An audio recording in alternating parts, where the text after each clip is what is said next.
back in town. I fucking love it. The traffic is heavy out there, you know yourself. Well, Conor, we appreciate you coming. Can you give us an idea what was going on this afternoon with your late arrival, and was this a conscious decision? Maybe a little bit of a mind game, maybe a little psychology. He knew what he fucking signed up for. I've been later than this. The traffic is a little heavy. There must be a McGregor fight going on. I don't know where the little fool is. He's better off running anyway. You know yourself, I bet you he was saying a load of shit up here. He didn't say anything the last time, so, I mean, whatever. It is what it is. Fuck it. These things happen. Are you disappointed at all, Conor? Because I know the face-off, we were all looking forward to it today, and maybe that'd be an opportunity for you to kind of get in his head a little bit. I mean, you're disappointed that you don't get to stare him down today? Yeah, I mean, I did not plan this. I tried to get here. You know yourself, I'm only a couple of minutes late, for fuck's sake. The mad backwards cunt, he should have just stayed put. But whatever, that's his sign. He doesn't want to be around me. He doesn't want to be around these people. He is petrified, and that's it. He said nothing in New York, and I guarantee he was saying shit while I wasn't here. So that's the truth of it. So hey, it is what it is. Fuck it. I've given you enough bleeding face-offs and all this shit over me years. So look, I'm here to fight this man Saturday night. He has to make weight. Make sure he goes and gets that fucking weight off him. That's more important for me. I want him making weight. I want him to show up on Saturday night, because he has pulled out fights very last minute, been rushed to hospital and all this other bollocks. So get that man into that sauna and cook him like a little chicken jaw rat that he is. Conor, you've accomplished a lot of incredible things in your career already, but can you kind of... Who's on the proper whiskey? Yeah, man! Get him! Only another couple of hours and I'll be on it with you. Can you talk about where this would rank? I mean, stepping away for 2 years from the sport, coming back, facing the undefeated, unbeatable Russian champion, the toughest stylistic matchup for you. Where would this rank in terms of your career accomplishments? It's another day, setting the bar high and knocking it out of the park. I plan on knocking that man's nose straight into the nosebleeds. That's what's going to happen on Saturday night. And last thing for me, Conor, I mean, as we break down this fight, we see the two opportunities that he may have as grappling and cardio. How much of those two factors factor into your camp? We know you like to break things down and be scientific about it, so how much were those the focus of your camp? I've been grappling and wrestling much heavier men this whole camp. 200 pounders, even only yesterday, 200 pounders, 25 minutes straight.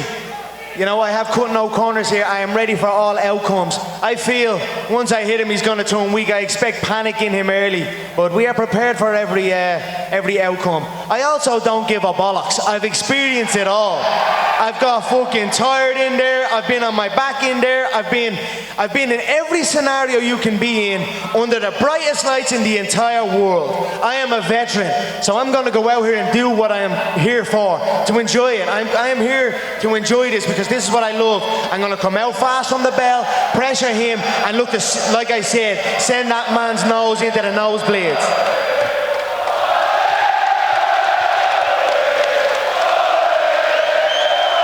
Conor, down to your left.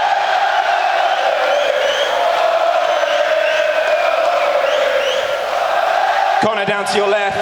You'll never beat the fucking Irish. You will never beat the Irish. Well, Las Vegas, you fucking love it. Conor, you're just saying it yourself there. The fans weren't there in New York. They're here today. Is this the way it always should have been? This is what I campaigned for in New York as well. I almost wasn't going to show up to the New York press conference. It's great to see the fans here. Now they're going to keep coming and coming and coming. And it's going to be a great fight week. So we're very, very excited. I'm filled with energy seeing my people come here and support me. And I look forward to going and making every single one of you proud on Saturday night. Thank you so much, truly, from the bottom of my heart. It's good to be back. Khabib's carrying his belt around. Tony Ferguson's carrying a belt around. Where are your belts? I was in a hurry. I tried to get going. They're in my gaff. They're in my bedroom at the minute. But I actually forgot them as I came out, but there's a bloke gone back to get them. But because I was late and because that little backwards cunt sprinted off the stage, I was like, fuck it, I'll just come on the damn stage. Let them carry their fake belts. Let them do this and do that. It's all good to me. I'm here. I know who the king is, and I'm going to show it on Saturday night. Just lastly, you mentioned it a minute ago about him making weight. part of him leaving earlier was because he says he wants to get on schedule to go and make the weight tomorrow. If he doesn't, do we still have a fight? You know, with me, there's always a fight going on somewhere. We don't give a bollocks about the weight or any of that. But he must make that weight for the championship weight. But if he doesn't, we'll figure it out when we get to it. But I'm fighting, know that. Conor, to your right here. Yesterday at the open workouts, Khabib had a few things to say about the Irish language and about your family. And obviously now you don't get the chance to reply to him directly. But what do you have to say to those comments that he made? Yeah, you should never take information from an informant. You should keep distance from the informant at all times. And that's putting it for the media. That's the friendly way of putting it. His manager is a fucking snitch, terrorist, rat. And that's it. I could go into heavy detail, and I will. And I will go into heavy detail. He was pulled off of a flight going from Cairo, Egypt to New York City on September 11, 2001. He was caught with 5 passports in his possession. He turned informant and turned on the people that he was working with. He is I don't even know how that man is in this fucking country. We're all facing, I'm sure everyone here, the Irish people, are facing all this immigration stuff on the way over. My own people are facing, my family, it's getting stopped at the airport and this and that. And then you've got this man with such a crazy background, Ali Abdelaziz, and he's rocking around free. It begs belief, to be honest, but hey, don't ever take information from an informant, and that's what that man is doing. He's a rat bastard, and I'm going to get him on Saturday night. The fact that he responded to the Irish fans is something he's never done before. Do you think the presence of all these Irish fans here has kind of gotten to him mentally? Fuck him and his mentality. I don't give a fuck about him. My heart is black towards this man, towards his team, towards his people. I could truly see the inside of that man's head and smile. I don't give a fuck about him or his people. Like I said, there is way deeper shit than just a fight on Saturday night. So it is what it is. I'm here. I'm going to settle this the noble way for myself and then see what happens after that. Conor, right here. Conor, they said you couldn't get in Aldo's head. They said you couldn't get in Eddie Alvarez's head. Do you think that you're in Khabib's head right now? He's obviously not here for the press conference. Where are you at with that? Where's he at? He sprinted out here. I mean, it's clear as day. But again, I don't really care about his mentality or what he's thinking. I do not give a fuck. I am ruthless here. I am coming to put a hole in this man's skull. Dint my knuckle into his orbital bone, and that's what I'm going to do. You said this is a very personal fight. You have been very gracious before in wins and also in defeats. Do you see yourself being able to kind of squash the beef after fighting with him? Will you extend your hand after the fight on Saturday night? Fuck peace. There will never be peace here. I always say you should aim for peace. But if you can't aim for peace, aim between the eyes. And that's it. I'm going to aim right between that man's eyes. And this is never over. Never, ever, ever over.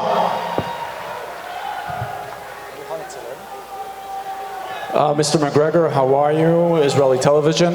Nice to meet you. Let's talk about whiskey for 1 second.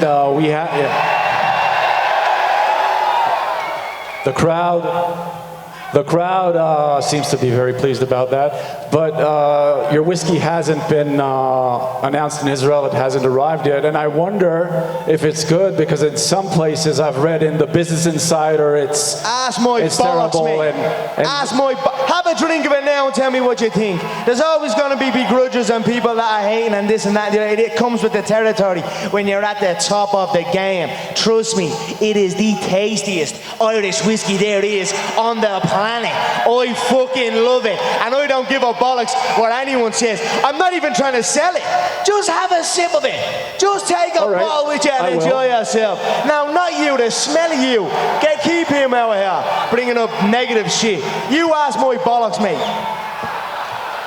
This is for the Irish people. Here, when I count to 3, I want everyone in this building to scream at the top of their lungs, fuck the Jameson brothers. 1, 2, 3, fuck the Jameson brothers. Yes,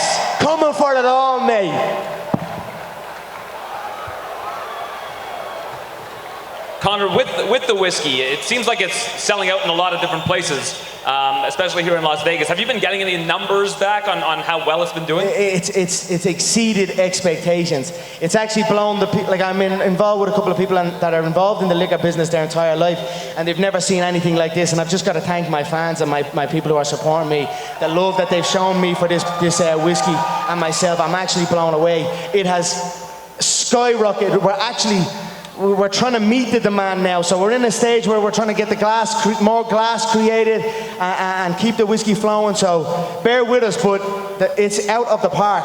I tell you what though, it's flown in Las Vegas for this fight week. Know that. We got that sorted. You talk about approaching these fights like they're wars. At the last press conference, you had so much information about Khabib that a lot of people, I guess, unless they're really entrenched in the sport, don't really know about. Is that part of the art of war to you, is learning as much information about your opponent as possible? I just observe. I know every shot everyone throws. I know every move everyone makes. That's it. I just keep my eyes on the game that I run. That's it. I overlook my empire with a hawk eye. So that's it. And after the open workout yesterday, Khabib started to talk about stuff from your past. What do you think that means, that he went and looked up information about you? Here we go. Me belts out on my time. A little late, running a little late. Thanks, Jay. Good man. Go, sorry, what you say? That's all right. So what do you think it means that he went and started looking up information about you as a response? He's listening to that informant. That's it. I don't care what he's saying, whatever. It's all good to me, mate. It's closing in on fight time. You just cook yourself in that fucking sauna, you smelly Dagestani rat, and be there on Friday at that weigh-in, and be there on Saturday at that fucking fight. That's it. Say what you want, though. You don't give a bollocks. You haven't got the balls enough to stay here for a couple of minutes extra. He got out here, he spotted his chance and went running, and that's it. Like in the fight, I believe he'll spot an exit and he'll try and take it, but I won't let it happen. Conor, over here to your left. Dana was worried for a while that you wouldn't come back, you'd made too much money. You mentioned falling out of love with the game. Are you here to stay? The place is buzzing to have you back. Are you all in? Yes, that's why I'm here. The fans, the love, the energy, and you can't beat that. Truly, you can't beat that. It's as addictive as this tasty proper 12 whiskey. But you know what's also good about, what's also a good thing about money, or what's also better than money? More fucking money. So that's it. There's a lot more coming in, and the fights, I just love to be here and do what I'm doing, and I'm just going to keep doing it, and that's it. I'm only 30 years of age, just gone. So I'm very, very young in the game. Although I've been around and I'm experienced, I'm only a young fighter compared to the rest in the game. So I'm here for another good while yet. Conor, you said this is never going to be over with Khabib. Do you see yourself maybe fighting him more than once, or if you get the devastating knockout you say you're going to get, is this the end of it in terms of in the cage? We'll see what happens. I don't know. We'll see. I'd like to fight Ali. I'd like to fight that rap acid. I'd like to fight him somewhere. What's he at? Mountain out of him, non-stop. I hear he's had a few fights. I may want to fight. I may want to spark Khabib and headline that Madison Square Garden card next. When is that? November what? 3rd. November what? 3rd. 3rd. So that's less than a month away from this one. I may want to do that one. That's what I'm thinking of, to be honest. So we'll see what happens. Habib said Ali would choke you out. What do you think about that? Lovely. Get the fight promo started. A snitch versus an Irish proper animal. So let's go. Conor, right here, cage side seat. I want to ask you about your legacy. We already talked to Dana. He said he thinks you're the biggest star in combat sports in the world right now. And that's hard to argue with the numbers that you're generating and the fans that are here from all over the world. Where does your legacy go from here when it's already so big, everything that's already happened in your career? Just keep doing my thing, keep showing up, looking for a knock and giving. At the end of the day, when I sign up, you're going to get a fight. That's known for a fact. I come out fast, I come out aggressive, and it's a damn fight. There's no holding, there's none of this stalling. It's a straight knock. So that's it. I'm going to keep doing what I'm doing. My legacy is set in stone. Two-weight world champion, the first, the only. Everything is, I just keep on going, see what happens. What would you describe your level of hunger to be now that you don't have to worry about money, you have your hands in a lot of different projects, and might Khabib be hungrier than you? No. I'm starving. I am starving for this man's head. I am going to eat him alive in here, and I don't give a bollocks. So there's no way this man's hungrier than me. There's nobody that's hungrier than me in this game. I don't stop. I'm too on it. I'm 24/7 on this game, so that's it.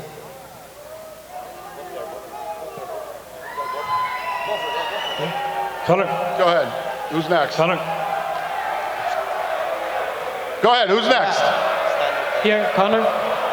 Here. Yes, I see you. Go ahead. Conor, back in the day you used to say that you want to come to Las Vegas maybe a month before or 40 days before to get used to the climate and to get away with the jet lag. How come you haven't done this this time out? It's hard to leave Ireland when you're in it. It's a damn good place to be. The air, the people, everything. It's my home. It's where I'm from. So I spent a lot more time in Ireland this time.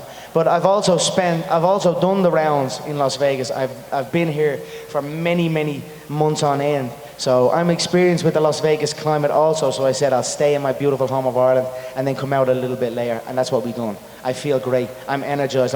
I'm a day from the weigh-ins. I have lots of energy. So I'm very happy with it. We've done it perfectly. A couple of weeks ago, you looked Khabib into the eye, and you're going to do that again tomorrow. What will you try? What did you see back then, and what do you think you will see tomorrow? I saw a man that does not want to be here, to be honest. And like you saw there, he got out of there quick style. So that's what I saw. But hey, you can't run now. Now it's in front of you. So I'm excited about that. Jose Aldo was also a fighter that hadn't lost in a very long time, like Khabib has. And he came out very aggressively in the first round. Do you think we will see something similar with Khabib? He's afraid of a clatter, make no mistake. He does not like to be hit. He has novice reactions. He's a flincher, we call them in the novice ranks. That's what he is. So he's also easily backed up. So I'm very prepared and very aware of what to expect in here. And it ain't nothing that phases me. Conor, how are you doing? What's up, mate? How are things? Very good, how are you? Very good, thanks. You've got more money than you'll ever need to spend. You've done it. You're in it for the love of it, Conor. Yes. Look at all the fans you have here. Thank you. When Thank you. we all, the Irish members of the media, want to see you fight in Dublin again. When's that going to happen? That's what I said the other day. It's like, I said, where is the Dublin fight? Man, I know there's situations with the Crow Park stadiums. I know we want to do big. But I mean, I tell you what, I'd fight in the ringside. I'd fight in the ringside on South Circular Road where I made my boxing debut, or my MMA debut also I made in the ringside club next to the National Stadium. And if it's a pub and it fits about 50 people, but I'd fucking fight in it. And that's, I mean, you gotta ask these guys here. You gotta ask Dana and these guys, because I certainly must fight in Ireland before I call it a day. Where there's a will, there's a way, Conor. You've got the will. Thank you, sir. I appreciate that, and you're dead right. You're dead right.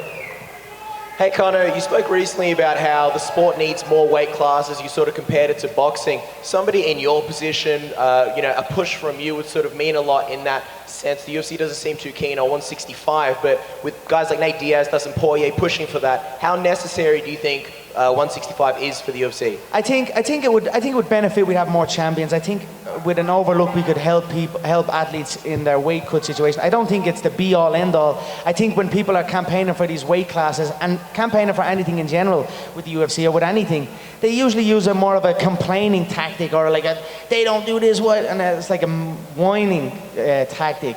I think you need to sit down and discuss all aspects of it and what the pros and what the cons are, and then figure it out. I personally believe it would benefit having more belts on the line, potential dual weight, treble weight champions, etc., etc. It would make more for the more juicy pay-per-views. I feel we could sit down and figure it out, and we could get to a solution. I am for it though. 155, 165, 175, 185, 195, 205, and then we'll see where we're at. Not to look too far in the future, but would you potentially see your near future at 165 if that was a possibility to potentially claim another belt? I mean, have you followed my career, mate? I could go 185. I don't give a bollocks about it. If there's a fight there that interests me, I'll take it. So I would like the 165-pound belt, I think, but I'd also like the 170-pound belt. So I mean, we'll see what happens. We'll see what happens. I think the game is going through a stage where we're looking to make it better for the athletes who are competing and the struggles of the weight class, and then also the more belts we carry. But I understand, like, the way boxing has gone and things like that, there's like hesitation to it. But again, I think if we sit down, if we map out the pros and cons, I think we can come to a correct solution that benefits everyone. I'm going to take one more question. Who's got it? Go ahead. Conor, Dana said in New York that he feels like your mental warfare game has actually surpassed even Muhammad Ali. Just curious about your thoughts about that comment. Thank you so much, Dana. I appreciate you, the kind words. I also have nothing but good things to say about you. You're an OG of the fight game. The work you've put in over the years to get this sport to each pinnacle. Honestly, like, you don't get enough credit that you truly deserve.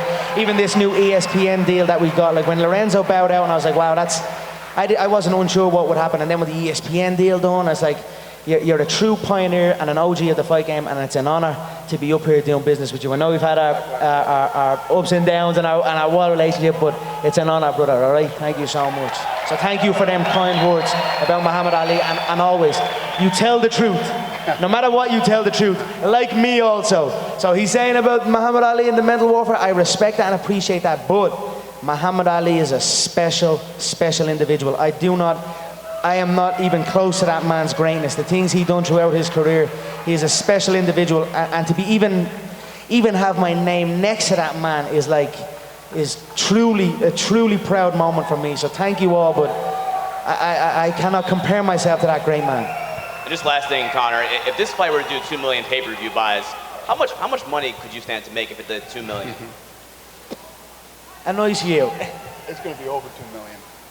Yeah, we're estimating around 3 to 3.5 million. I'd say I'll close in around the $50 million mark.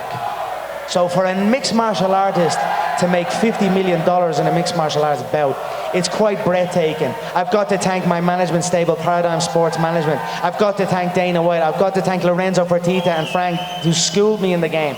The new owners, what's the name? WMEIMG. Those guys as well. I haven't really met them that much, but they've been good to me so far. So Ari and those guys, life is good. I mean, to think where we have come from. When I fought, like I said, when I fought Nate Diaz, he was on 20. The first time he was on 20,000 to show and 20,000 to win. The game has gone to so many new heights so quickly, and we're all just trying to keep up and catch up. And it's a great time to be involved in the sport, from myself, for the fighters, for the promoters, for the managers, for the media in attendance, for the fans, for everyone. Times are good, so let's enjoy it. Let's enjoy these momentous occasions. All right, go ahead. I'm going to let you. Yeah, you wanted to ask a question, right? Go ahead, buddy. Team Z Sports. How long until you're a billionaire, Conor? Congrats on the whiskey. Thank you so much. I'd say I'm 30 years of age. I'd say by 35, I'll be a billionaire. 35? Yes, 35. Good luck. Thank you, sir. I appreciate that. Thank you guys all for coming. Conor will do some photo ops right here in front of the podium.